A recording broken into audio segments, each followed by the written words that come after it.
Propicios días, tardes o noches, amigos de Vandal, ¿cómo estáis? Soy Saúl González y en este vídeo voy a mostraros y voy a hablaros del desmontaje total de una PlayStation 5. Hace unos minutos que Sony ha publicado un completo vídeo que vais a poder ver aquí, en el que se nos muestra cómo se desmonta una PlayStation 5 y en el que se nos muestra también todas las tripas de la consola, pudiendo ver el sistema de refrigeración, la placa base, la APU en la que están el procesador y la gráfica y cómo se colocan, por ejemplo, o se retiran los paneles verticales e incluso cómo se pone la base de la propia consola. No me entretengo más y vamos a ver ya directamente el vídeo y os voy comentando todo lo que podemos ver en él.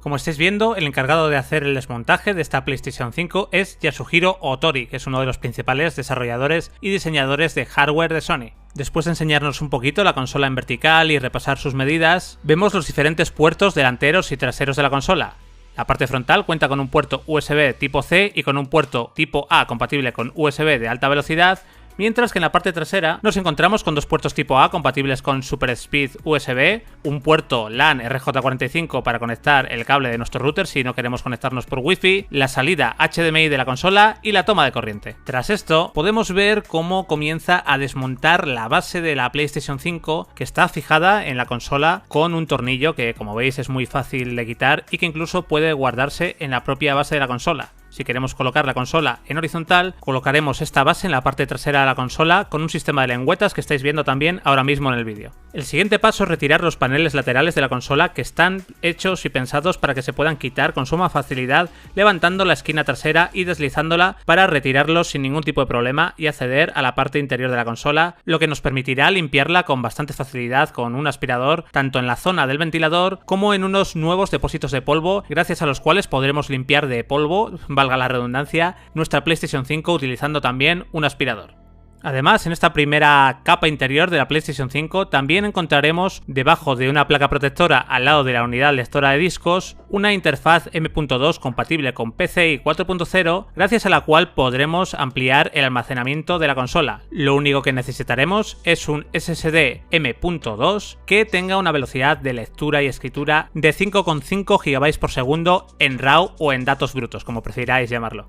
Una vez nos ha enseñado esta parte en la que podemos ampliar el almacenamiento de la consola, va ya quitando los plásticos protectores y desmontando esta primera capa para acceder al meollo de la cuestión, a la placa base de PlayStation 5. Por el camino veis cómo va retirando tanto diferentes protecciones como su gran ventilador de toma de aire doble de 120 mm de diámetro y 45 mm de grosor. También se retira con facilidad el lector de discos, ya sabéis que si tenéis la consola digital no incluirá este lector de discos, y tras desconectar diferentes cables como el de la antena Wi-Fi y el Bluetooth 5.1 y la protección propia de la placa base, podemos ver por fin lo que es la placa base de PlayStation 5 con todo lujo de detalles, viendo dónde están cada chip integrado. Por ejemplo, vemos cómo se nos muestra la APU en la que se incluyen el procesador AMD Ryzen Zen 2 con 8 núcleos y 16 hilos que llegan hasta los 3,5 GHz. Dentro de esta APU también tenemos la GPU AMD Radeon RDNA 2 que llega hasta los 2,23 GHz y ofrece un rendimiento bruto de 10,3 teraflops.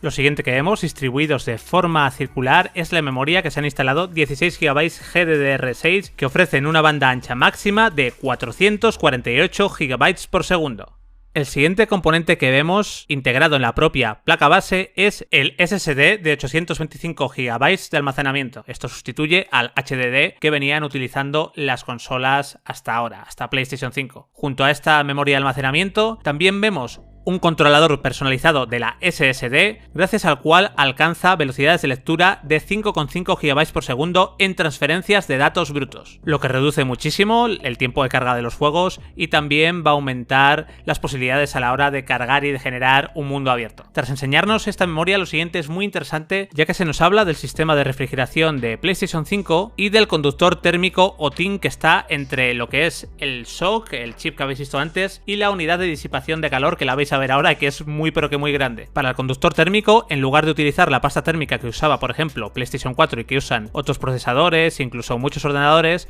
Sony ha optado por el metal líquido como la solución perfecta para garantizar una alta refrigeración de forma estable y a largo plazo. Además de este metal líquido, también tenemos el disipador de PlayStation 5, que es enorme, lo estáis viendo ahora mismo en pantalla, este disipador de calor, que es una auténtica barbaridad de grande y que, como en PlayStation 3 y en PlayStation 4, usa un caloducto, aunque la forma y el flujo de aire permiten alcanzar el rendimiento de una cámara de vapor, por lo que en principio vamos a tener una consola muy bien refrigerada gracias tanto al metal líquido como a este gran disipador y como al gran ventilador de gran tamaño que visteis hace unos minutos en este vídeo. Aquí tenéis por último la fuente de alimentación de 350 vatios de la PlayStation 5 y, quitando el resto de protectores y de componentes, podéis ver en esta imagen tan bonita todos los componentes, todas las piezas que forman PlayStation 5, la consola Next Gen de Sony, que llegará a España el 19 de noviembre a un precio de 499,99 euros si optáis por la consola completa, por la consola con disco, o a un precio de 399,99 euros